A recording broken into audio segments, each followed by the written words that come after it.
Hi, I'm Scott Wrighton. I serve as Decatur City Manager, and every week we bring you another installment of sort of what's going on at city government.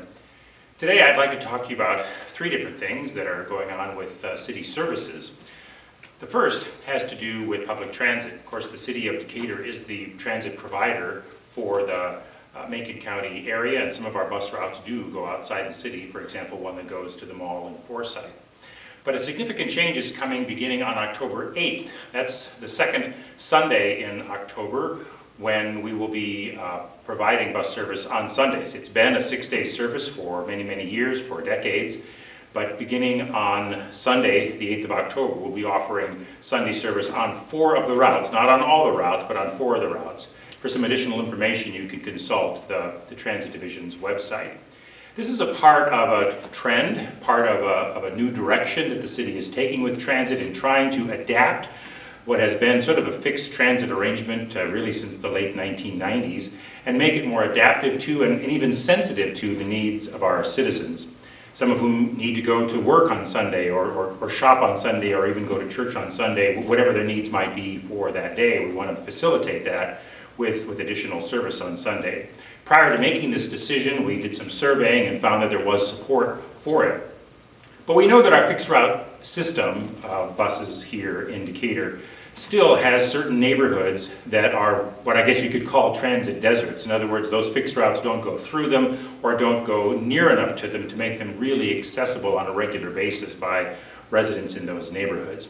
Now, it's expensive to run a fixed route bus service. And so simply running fixed routes everywhere is not financially feasible, and it wouldn't be supported by the federal and state government that provides a significant amount of the grant money that goes into to the Decatur transit system. So an alternative arrangement that we're thinking about, this will not go into effect in October, but we are looking at it for 2023, is something called a micro-transit system, where we would have much smaller buses that would run routes based on where somebody says, I need to go from point A to point B at a certain time. Their fare is handled over their cell phone, as well as the arrangement for pickup. Your service, your transportation is usually shared by several other people who may be going to similar places or along the way. This is a new trend in municipal transit that some of the communities have experimented with successfully. Not a lot of them, but enough of them that we think we can learn from those experiences and find ways to use it adaptively to service some of the neighborhoods that are underserved. Still, a significant portion of our population needs transit for their daily lives, and so we want to adapt our transit system as we go forward to meet those needs better. One of the other things that's happening is that the City Council recently approved a change order, as it turned out, to some construction work they are doing on the second floor of the library. The library building is owned by the City of Decatur, and we rent about 3/4 of the space to the autonomously operating and separate unit of government known as the Decatur Public Library. So we control the other 25%, and what the city is doing with that is vigorously pursuing the Mayor and City Council's second second strategic goal that they have for the city, and that is workforce development. And we're bringing together workforce development partners and service providers that, as far as I know, are not all in one place in any other downstate Illinois community. So at that location, when it's all done, it's going to be Workforce Solutions, which is an agency here in Decatur already that provides training and classes and vocational development and workforce readiness. Project Read, which helps people both with reading and math skills that they need to hold a good, solid job. The offices of the Community Investment Corporation of Decatur, which serves as the City of Decatur's small business assistance arm. They aren't employees of Decatur, but we fund them so that they can help small businesses be successful, put together business plans, get access to money, revolving loan funds, which they administer, and other resources that help them to succeed as a small business. And we're also going to be partnering with a local entity called ThinkWell, which is sort of a maker space and place where new ideas and new products can be tested, especially in a community like Decatur where so much manufacturing goes on. There's a lot of innovative ideas, some of which can be applied to industries here, some of which can be maybe developed here because of the industrial base of the community, even if they have some use or product application elsewhere, developing those all at the same place. All those activities about workforce development, about job enlargement, about about small business development, all in the same place, conveniently available in downtown Decatur. Finally, I want to mention that later this week we're going to be having a ribbon cutting of sorts down at Northeast Community Fund there on Martin Luther King Drive, because they are partnering with the City of Decatur in a program we call our Small Repairs Program. The city is going to be starting with an amount of $450,000 recently authorized by the mayor and city council that will be used for, as the name implies, for small repairs. Now, maybe many of you have seen in certain of our distressed neighborhoods, there's some houses that really need a lot of work. Some of them need to be demolished, but others need a significant amount of investment just to rehab them and bring them up to date. But that's not the case with all of them. Some houses are basically in pretty good shape, and maybe they just needed some gutter repair or a new window or a little bit of work on the porch in order to keep them from falling into further disrepair. Clearly, it's in everybody's best interest, the cities, the homeowners, the neighborhoods, to catch those small repairs before they become bigger ones, before they become a much bigger investment, or if they're let go too long, the house may only be suited for demolition.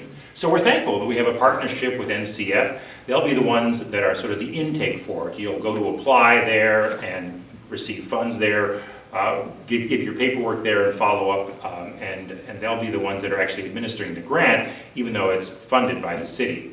Now, this is a part of a much larger project that we refer to as our Neighborhood Revitalization and Rehabilitation Project to deal with some of the distressed neighborhoods in our urban core.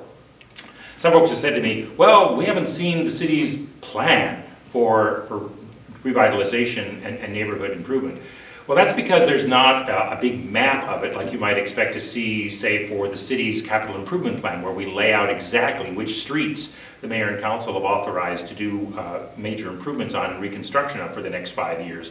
Or the recently added to the city's website are long-term bike trail routes, which are geographically specific and identify certain streets and other corridors where we would have off-road bike trails.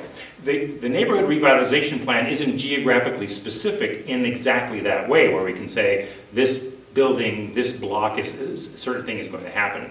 Because it's a fundamentally different approach than that. It's about 4 basic strategies applied throughout the urban core. Strategy number 1, demolish what has to be demolished.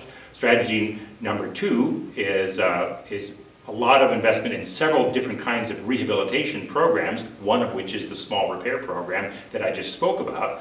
The third strategy being code enforcement, stepping up significantly to a higher level of code enforcement so that the degradation in structures doesn't continue to occur. And then the fourth strategy is what we call catalyst projects, where there can be a major, large, and high visibility project, maybe like the Johns Hill project in the Southside Improvement Area, and other catalyst projects that we're working on that demonstrate not only to the entire community, but certainly to the neighborhood, that this area is being revitalized and that they should feel free and even encouraged to make private investments in their neighborhood. Something we have seen in a very positive way already in the Johns Hill neighborhood.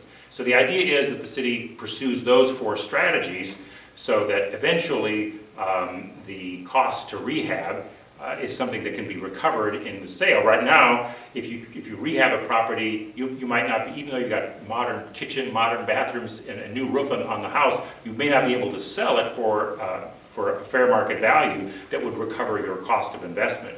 Once that is able to be returned, then the fair market should be able to take over and see a lot of the rehab that needs to be finished driven by the private sector rather than by the government sector. So that really is, that's the plan, but there's not a map that necessarily goes along with it. So you can see how the small projects program fits into that.